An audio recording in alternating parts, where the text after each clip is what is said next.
A lot of people were sending me links to the recent documentary Watch the Water on the Stu Peters channel, so I wanted to give a response to it real quick, right to the point.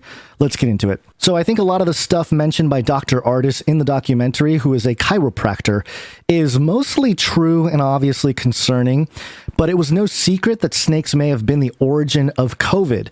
Here's an article from Scientific American mirroring the conversation on public health published in January of 2020, 2 months before the lockdowns. The headline, snakes could be the original source of the new coronavirus outbreak in China. So again, this is a mainstream article, which means the theory is not crazy. And actually, I think there is some reality to it. We covered it on Canary Cry News Talk way back, right when this thing was starting. And in this article, it categorically states not just about the coronavirus and the crown-shaped structure of the electron microscope image, but also specifically to snakes. It says down here at the bottom of the article, when the researchers performed a more detailed bioinformatics analysis of the sequence of 2019 nCoV, it suggested that the coronavirus might come from snakes.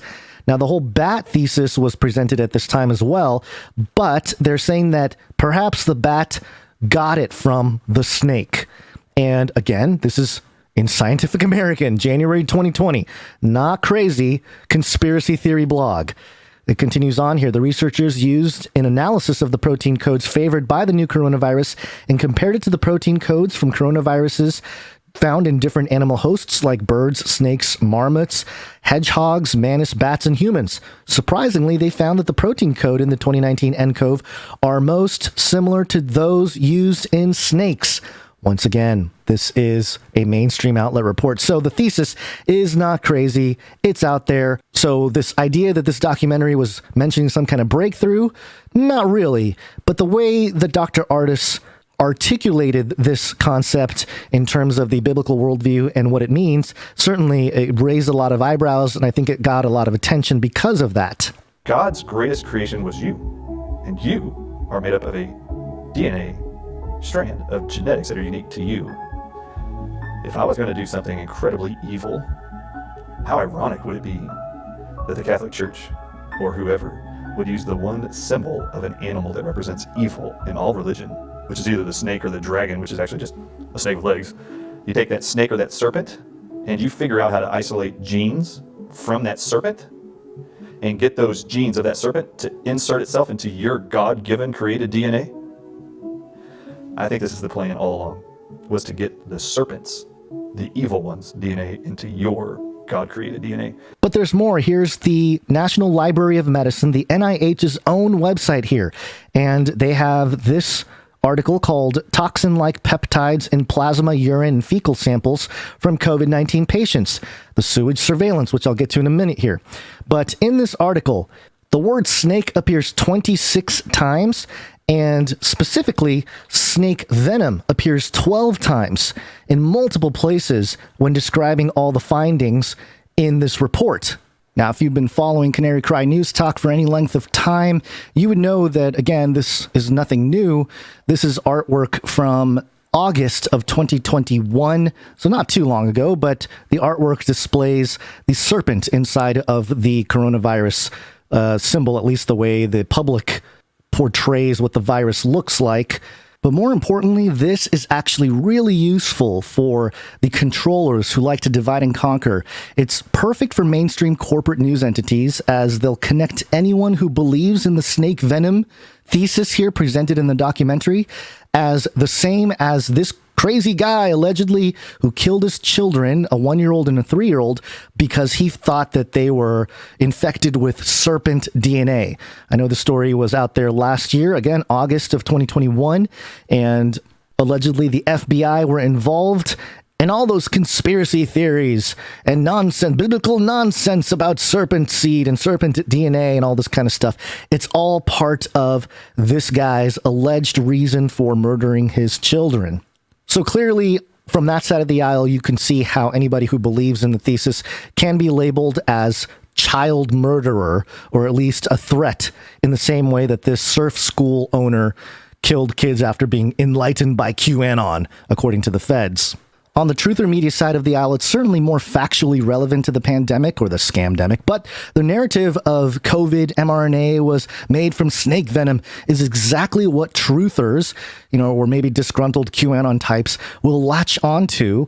It's almost too perfect of a counter narrative.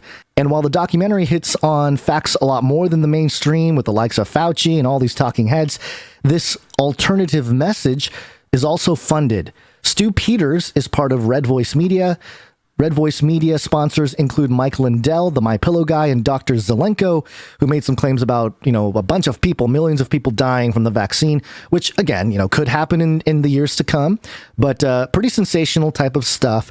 I'm not suggesting we dismiss, and I'm not even suggesting that Red Voice Media is publishing false or wrong information or that they're trying to deceive the public with sensationalism or anything like that. I'm just saying that the same people who leaned really heavy into the QAnon narratives in the last election cycle, the Linwoods and all that kind of stuff, which, again, is worthy of a battle, but also it's a lot of truth mixed with hopium or false hopium that never come to fruition.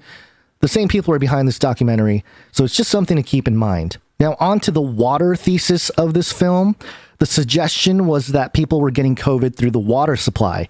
And while the evidence for it wasn't great, it was largely based on information that we started covering over 247 episodes ago of Canary Cry News Talk as of this recording back in July of 2020. So just a few months into the pandemic, we noticed that there was a story in Israel about sewer surveillance monitoring our sewage system for COVID. And we had a funny jingle with a toilet flushing and all that kind of stuff, and people thought we were crazy for covering it, but it became central to this Watch the Water documentary. So from the perspective of looking at this documentary as objective as possible, I think some interesting points and important points were made about the origin and the serpent and everything else. And there's something to it. And you don't need to go to a fringe blog or a documentary to know that information. The mainstream media published it themselves, which begs the question, why create a documentary to get everybody hyped up about that narrative now in the election year? All those things must be considered, given that this is feeding the right side of the right-left paradigm. I think everyone should check out the documentary. It's worth a watch. It's under an hour. You can do it on double speed or whatever it may be, but it's not so much the information that was so groundbreaking in this documentary. It was the mainstreaming of that information packaged in a certain way to elicit a response from a very particular audience. And in terms of preaching Christ as the ultimate solution to this, I'm not going to get in their way. If they're preaching Jesus, it's biblical for me to say, hey, I support you in that process. But in terms of the details here, again, if you're listening to Canary Cry News Talk 3 times a week, we're covering this material. I know it's hard to wade through because it's so much information and it's hours and hours of work, but that's what it is. We're documenting hours and hours of research and reflection and deconstruction of the mainstream media.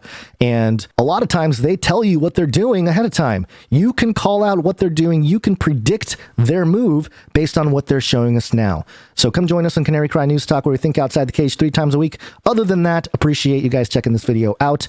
Hopefully it's the first of many to come of these short, punchy, packaged videos on topics that I'd like to cover.